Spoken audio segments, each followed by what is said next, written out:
Welcome to the Tech Talks Daily Podcast, where you can learn and be inspired by real-world examples of how technology is transforming businesses and reshaping industries in a language everyone can understand. Here is your host, Neil C. Hughes. Greetings and salutations. Come on in, the water is fine. Now, quantum technology is on the brink of a breakthrough at the moment. So many big headlines around quantum tech. But this giant leap forward in computing power will enable unprecedented speed and power for so many different industries. But as the ex-IT guy, I've got to say that with this scientific milestone will also come a significant cyber risk. Because quantum computing holds the power to break through standard encryption methods. Not to mention processors that are widely used to protect customer data, complete business transactions, and secure communications. All that stuff that we take for granted.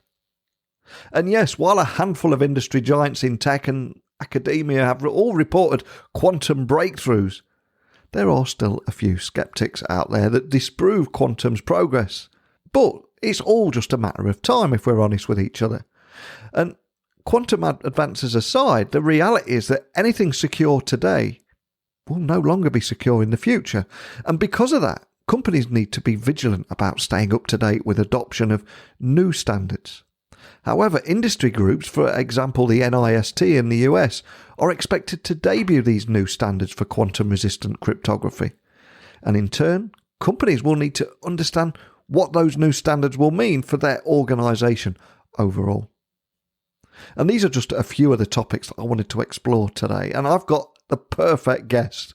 So buckle up and hold on tight as I beam your ears all the way to Ohio, where Ted Shorter, co-founder and CTO of Keyfactor, is waiting to dive into this topic with me today.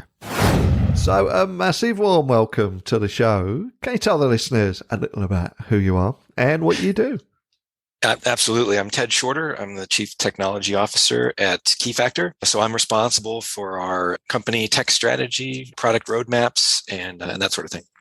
Awesome. And if I was to take you back even before then, before you were CTO at Keyfactor, Yep. Can you tell me a little bit more about what put you on the path that you're on right now, where your passion for tech came from, what lit the spark? Can you remember what it was that would end up putting you on this path you're on now?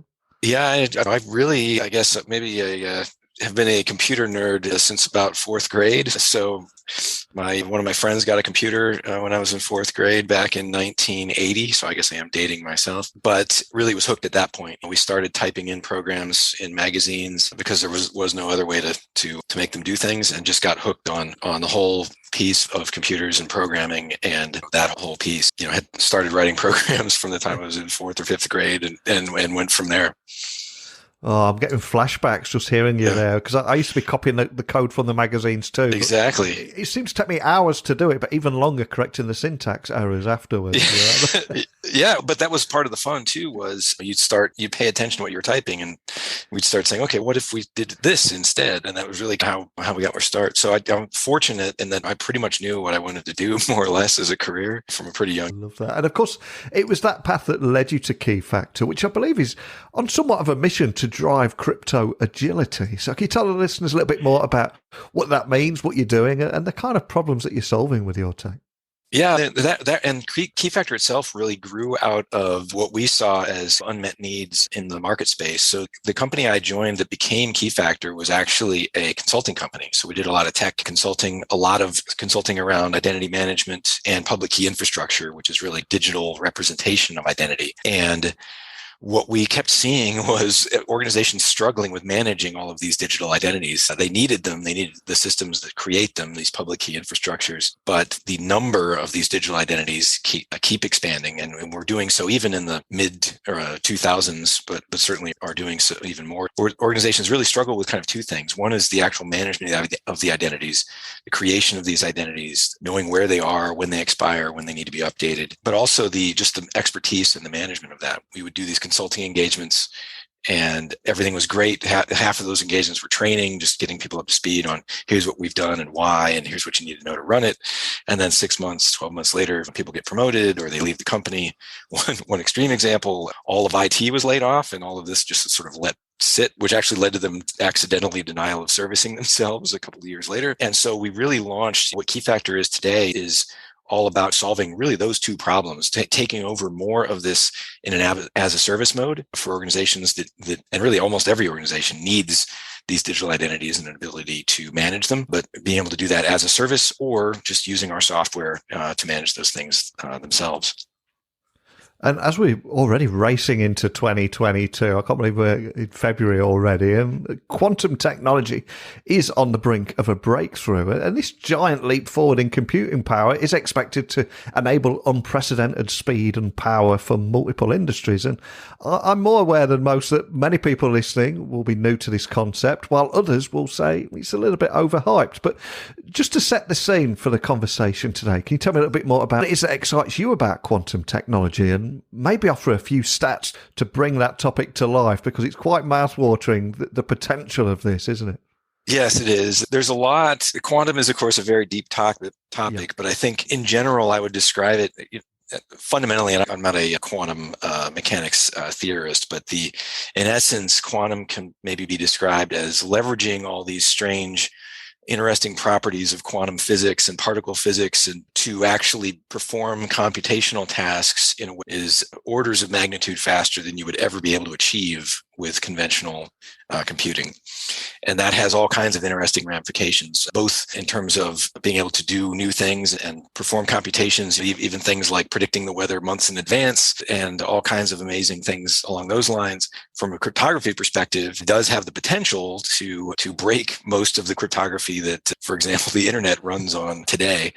And I think one thing that's worth mentioning, quantum is almost a religious debate, even amongst very well-respected mathematicians and quantum mechanics theorists. There are some who really believe that quantum, in terms of being able to practically break cryptography, might actually not happen. There are others that think it's only a matter of time, and nobody really knows for sure. But I think it's an interesting and close enough threat that you are seeing things like NIST, who does work on standardizing strong cryptographic algorithms for people to use, things like AES, if people have heard of that, things like hashing algorithms, SHA-1 or SHA-2 or SHA-3. These are all standards that a lot of mathematicians get together and work on. They are actively working on a new standard for what we call quantum resistant cryptography. So starting to basically take the stance that if/when quantum computing becomes a legitimate threat to today's cryptographic algorithms, what can we do to generate new algorithms that actually can help be more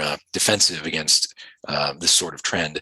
I think that's really, you mentioned crypto agility. To me, crypto agility is about this acknowledgement that even really whether quantum computing becomes a threat to cryptography or not, the keys and algorithms and key sizes and things that we use today will not be secure in the future. And we know that because the keys and algorithms that we used back in the consulting days when we were first doing these public key infrastructures for organizations, the algorithms that we used then are not secure today. And so this natural trend, whether it's Moore's law, things where just advances in computing, advances in mathematics, we know that the algorithms and keys and so forth that we use just are not permanent. We have to have an ability to change them. And crypto agility is really about acknowledging that and then planning for responding to cryptographic events, whether it's quantum computing or just some really smart mathematicians figuring out some new way to attack a cryptographic algorithm that we all use. We need an ability to know what cryptography we're using in our organizations, have a plan, whether it's automatic, manual, or some combination thereof, to change out that cryptography if and when those sorts of things happen. And from the outside looking in, it almost feels like we've got one half of the community that is incredibly excited about the opportunities and the potential of quantum. And on the other side, people are like, let's just calm down a minute here and let's explore the significant cyber risk that comes with a scientific milestone like that. Is that something that you're seeing? Because it seems like quite a fine balance of optimism and let's just be cautious here and not just move fast and break things. I think, yeah, it's one of these things where it is right to be planning for something like quantum, because the ability to respond to it will take a long time. If you think about, as I mentioned, some of these older algorithms and keys that we were used to using, it takes a long time for a new algorithm to get rolled out and put into use widespread throughout the world. If you think about it, the first step is really what NIST is doing now, is trying to standardize on one of these algorithms. Then everyone who implements these algorithms needs to build them and build them into their cryptographic toolkits. And those, of course, are a part of the Java runtime, right? Microsoft Windows and server distributions, everything that comes out from Apple and iOS and Google and Android and so forth, those all have to get built in. So those OSs and everything have support for the algorithms that we're using today, but they would have to implement support for this new standard algorithm. And then, of course, that's the next step.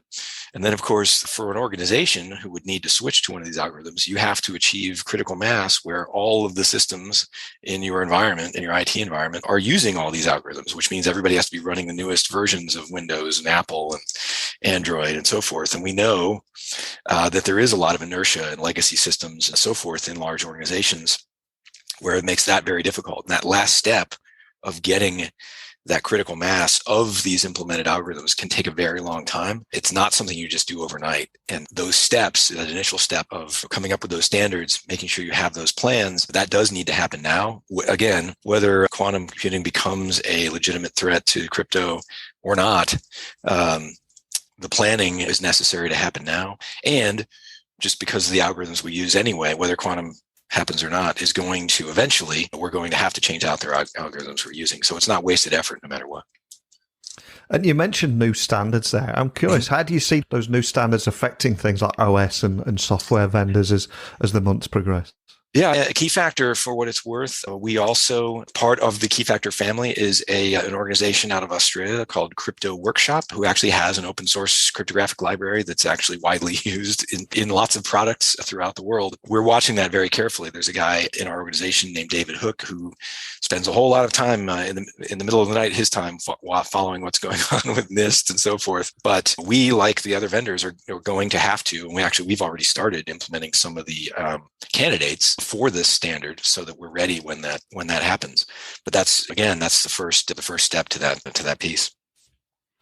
And as for business leaders listening to the podcast today, how do you think it will affect their organization? Well, I think it's if I were a CIO or a CISO, I think it's important to at least be aware that this sort of thing is going on. It's important to be aware that there is a chance that I may need to replace all my use of, for example, the RSA algorithm, the ECC algorithm, and potentially others with some new standard. And I might have to do that at a point in time which may not be of my choosing. And some of that planning of just, again, going back to crypto agility, it really comes down to knowing what algorithms in crypto and so forth are in use in your organizations today and where, and then having a plan for how you will swap that out with newer algorithms, whether that's through automated means or manual processes or a combination thereof.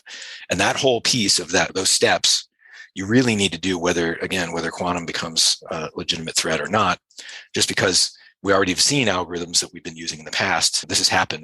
Those who've been in the IT or security field for a while remember switching from things like MD5 to SHA-1, and then later from SHA-1 to SHA-2. When I started with PKI, there are keys and algorithms which Microsoft and other vendors now block because they're just too insecure to be trustworthy. And that's already happened. Those things that you need to do in those steps, you really need to do whether quantum becomes a thing or not.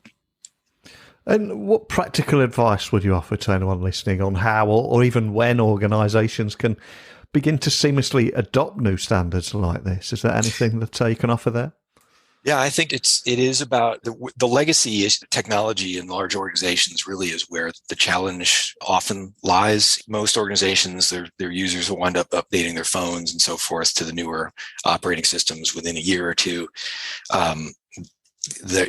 But then you get into these legacy systems that handheld scanners on plant floors tend to be a big place where there's legacy technology. There's still people that have to, or hospitals, things where, the computer behind this CAT scan system, is still running Windows XP and the vendor has no plans to change that. Those sorts of things create all sorts of security challenges already inside of organizations.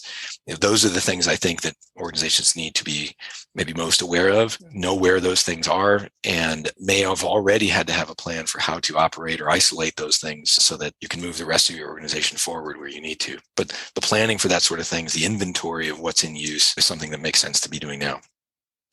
And if just to bring to life everything that we're talking about here today and help people understand the potential impact of quantum cryptography advancement and what it could mean for them, their world and their business, etc., can you expand on what that means today and also what it could mean in the future, just to set expectations there? Yeah, cryptography is really all about creating large, intractable problems, right? And so today, with today's computing, even though today's computers are amazingly powerful, and of course, orders of magnitude more powerful than they were in the past. I certainly these supercomputers that I've used in the past were not as powerful as things that sit on people's desks today. That trend we know will continue, but the cryptographic mathematicians are already in the game of basically knowing that there's going to be continued advancements and still creating these algorithms, which would take modern computers, even modern computers 10 years from now, would take hundreds of millions of years to complete.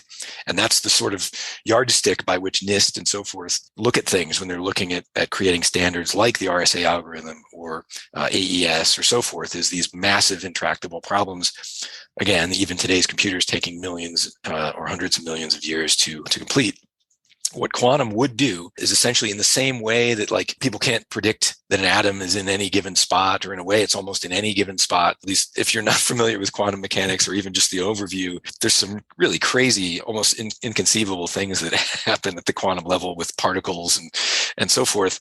Quantum computing is about taking advantage of that and basically being able to advance our ability to perform computations at this just mind-boggling level where these intractable problems could actually be performed in a matter of minutes or hours, as opposed to hundreds of millions of years. And that's really the kind of advancement that we're talking about that really would, if and when that happens, would really change. We have a general understanding at how this, I mentioned Moore's law, this general rate at which computing advancement occurs over time. And we know this because we've seen advancements in technology really since the dawn of computing in the 50s and 60s. It's followed this exponential path, but a predictably exponential path. Quantum really has the potential to completely change that math and really make that not apply anymore, which is both really exciting and really frightening. Wow, incredibly cool. Really looking forward to see how this evolves and expands, and it'd be great to get you back on later in the year and find out more information about that. But we began the podcast today talking about your origin story, copying codes from those magazines. But as we come full circle, I want to ask if there is a song, piece of music, movie or book that has inspired you and helped you in your career. Is there anything that springs to mind, and we can share your choice and the story behind it, and maybe leave the listeners on another inspirational note? I'm trying to, I guess off the top of my head, I don't know about inspiring. I will say that I did spend some time working for the government. And I will also say, if you're interested in cryptographic topics and what it means to be on the cutting edge of cryptography, one of the movies that I really enjoyed recently was The Imitation Game. Yeah. Benedict Cumberbatch and playing Alan Turing. I think one of the things that is just fascinating to see in that is how they went very similarly by being able to break what they thought was an unbreakable system, right? This sort of starting with mathematics, that the common wisdom was that it was a completely intractable problem, and then figuring out a way to actually do that and break Enigma, which of course had a huge impact on World War II. And I think the other piece is the degree to which, when you look at fundamental computer science and theoretical computer science, Alan Turing has his stamp all over that. And despite the fact that computers, for the most part, didn't exist in any form that he would recognize at the time that he was doing all of this theoretical research, he really was able to design and really create a lot of the foundations upon which a lot of modern computing and things like, what does it mean to have an intractable computing problem? A lot of that really came from Turing, and in a way kind of borrowing in the same way that Turing was able to start putting mathematics behind how long certain algorithms and things should take when they run. People are doing that again with new math around quantum computing, right? So people can actually start to say, okay, I think this algorithm will be immune to quantum cryptography. The way they can do that is applying some of those same pieces that Turing came up with back, 60 years ago or more at this point. Yeah, if you haven't seen that, I think that's, or even just rewatch it, I think it's very interesting. It really is a great movie, a great choice, and great reason for selecting that film as well. But before I let you go, for anyone listening, just wanting to find out more information about everything we talked about today, and maybe even contact your team at Keyfactor, where's the best starting point for that? Our website, Keyfactor. We are in the business, as you might guess, of crypto agility and helping organizations get a inventory of the cryptography that they have, and then getting a plan together in an automated fashion to be able to replace and update those things as needed. So that, and helping organizations deal with this massive device identity challenge that is being generated from things like IoT and DevOps and so forth. So interesting times for sure. Absolutely. A huge thank you for taking the time to come on and explain the potential impact of quantum cryptography advancement, what this means today and in the future. Also offering a bit of practical advice on how and when organisations can begin to seamlessly adopt those new standards, but more than anything for sharing your very personal story as well, beginning by copying code from those magazines and also leaving us with that great movie. Thank you. I appreciate it. Absolutely. My pleasure. Thank you, Neil. Wow, we covered a lot there, didn't we? From the potential impact of quantum cryptography advancement, what it means today and in the future, the new standards and how they're going to affect OS and software vendors, not to mention those onslaught of new standards that will increasingly affect organisations. And I cannot thank Ted enough for coming on and sharing his insights, but also offering some practical advice on how and when organisations can seamlessly adopt those new standards. It might be something you're not thinking about today, but I guarantee over the next few years, it will be top of mind. But any insights, experiences, or expertise you'd like to share, or if you've got any questions you'd like to ask me, or you'd like to work with me, whatever it may be, my website is techblogwriter.co.uk. You can get me on Twitter, Instagram, LinkedIn at Neil C. Hughes, and you can also send me a quick email, techblogwriter@outlook.com. But other than that, I invite you all to rate and review the podcast and send me a screenshot and I'll give you a shout out on here. But I've taken up far too much of your time today, so I will speak with you all bright and early tomorrow. But a big thank you for listening, and until next time, don't be a stranger. Thank you for listening to the Tech Talks Daily Podcast with Neil C. Hughes. Remember, technology works best when it brings people together.